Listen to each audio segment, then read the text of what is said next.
ရိုက်ကူးရေးနားရက်မှာအပြင်တော်မထွက်ပဲဟိုတယ်မှာအစားတောက်တွေနဲ့ပဲတနေ့ကုန်အနားယူဖြစ်ခဲ့တဲ့ခင်ဝင်းဝါဒီလောက်စားတာတော့ခန္ဓာကိုယ်ကအမြဲတမ်းရှာနေတဲ့သူမရဲ့လျှို့ဝှက်ချက်ကဘာဖြစ်မလဲ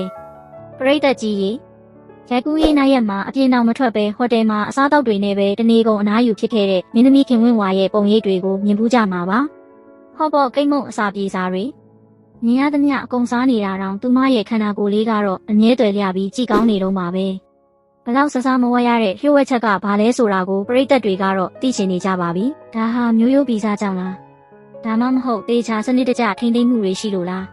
ဒီနေ့မှာတော့ခင်ဝင်းဝါလိုမျိုးအစီအပိုမရှိပဲတွယ်လျားလှပခြင်းသူတွေအတွက်စေပညာနဲ့လေ့ကျင့်ခန်းဆိုင်ရာနည်းလမ်းလေးတွေကိုပြောပြပေးသွားမှာပါစားတော့ကိုမရှောင်ပဲစားတော့ရင်းနဲ့လဲကျန်းမာလှပတဲ့ခန္ဓာကိုယ်ကိုဘယ်လိုပိုင်ဆိုင်နိုင်မလဲဆိုတာဒီဗီဒီယိုလေးမှာအတူတူလေ့လာကြည့်အောင်နော်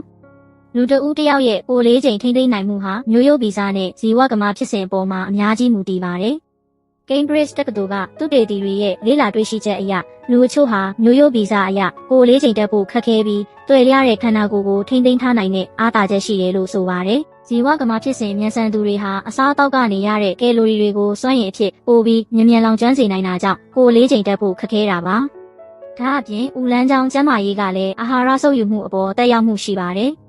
တချို့သူတွေဟာကျန်းမာရေးပြဿနာတွေကြောင့်အာဟာရတွေကိုကောင်းကောင်းမဆုပ်ယူနိုင်တာကြောင့်အစားစားပေမဲ့ကိုယ်လေးချိန်မတက်တာမျိုးလည်းဖြစ်နိုင်ပါတယ်။မျိုးရိုးဗီဇကအရေးပါပေမဲ့နေထိုင်မှုပုံစံနဲ့လေ့ကျင့်ခန်းတွေကလည်းတွယ်လျတဲ့ခန္ဓာကိုယ်ကိုထိန်းသိမ်းရမှာအဓိကကျတဲ့အခန်းကဏ္ဍကနေပါဝင်ပါတယ်။အစားအသောက်ရွေးချယ်မှုကယ်လိုရီများတဲ့အစားအစာတွေကိုစားပေမဲ့ကိုယ်လေးချိန်မတက်တာဟာစားသုံးတဲ့အစားအစာမျိုးစားနဲ့ပမာဏအပေါ်မှာမူတည်ပါတယ်။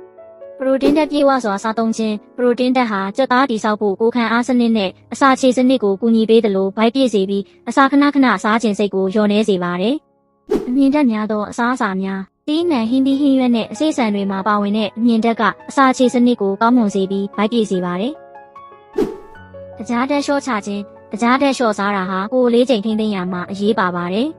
။ရေဓာတ်ပြည့်ဝစွာတောက်သုံးခြင်းရေများများတောက်တာကခန္ဓာကိုယ်ရဲ့ဇီဝကမဖြစ်စဉ်ကိုကောင်းမွန်စေပြီးအစာပြေစေပါတယ်။ကိုယ်လက်လှုပ်ရှားမှုနဲ့လေ့ကျင့်ခန်းဇီဝကမဖြစ်စဉ်မြန်ဆန်သူတွေတောင်ကိုယ်လက်လှုပ်ရှားမှုမရှိရင်ကိုယ်လေးချိန်တက်လာနိုင်ပါတယ်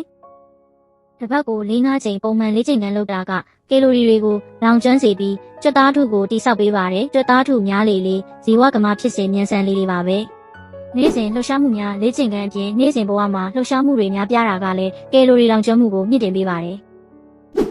အိပ်ဆက်ခြင်းနဲ့စိတ်ဖိစီးမှု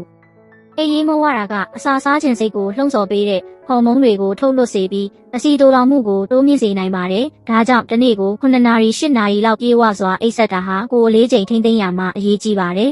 ။စိတ်ဖိစီးမှုကိုစီမံခန့်ခွဲတာကလည်းဟော်မုန်းမညီမျှမှုကိုကာကွယ်ပေးပြီးကိုယ်လေးချိန်ကိုထိန်းချုပ်ရမှာအထောက်အကူပြုပါတယ်။ပရိသတ်ကြီးရေမင်းသမီးခင်ဝင်းဝါလိုအစားစားပေမဲ့တွယ်လျတဲ့ခန္ဓာကိုယ်ကိုပိုင်ဆိုင်နိုင်တာဟာမျိုးရိုးဗီဇဇီဝကမဖြစ်စဉ်အစားအသောက်ရွေးချယ်မှုပုံမှန်ကိုယ်လက်လှုပ်ရှားမှုနဲ့လေ့ကျင့်ခန်းလုံလောက်တဲ့အိပ်ဆက်ခြင်းနဲ့စိတ်ဖိစီးမှုစီမံခန့်ခွဲမှုစတဲ့အကြောင်းအရာများစွာပေါင်းစပ်နေတာကြောင့်ဖြစ်ပါတယ်။ဒါကြောင့်တွယ်လျလှပတဲ့ခန္ဓာကိုယ်ကိုလိုချင်သူတွေအနေနဲ့ဒီအချက်တွေကိုလိုက်နာဆောင်ရွက်ခြင်းဖြင့်ကျန်းမာပြီးကြည်ကောင်းတဲ့ခန္ဓာကိုယ်ကိုပိုင်ဆိုင်နိုင်မှာဖြစ်ပါတယ်။ဒီဗီဒီယိုလေးကိုကြိုက်နှစ်သက်တယ်ဆိုရင် like share လုပ်ပေးဖို့မမေ့ပါနဲ့အောင်နော်နောက်ထပ်စိတ်ဝင်စားစရာဗီဒီယိုတွေအတွက်ကျမတို့ channel ကို subscribe လုပ်ထားဖို့လည်းတိုက်တွန်းလိုက်ပါတယ်ရှင်အားလုံးကျန်းမာပျော်ရွှင်ကြပါစေရှင်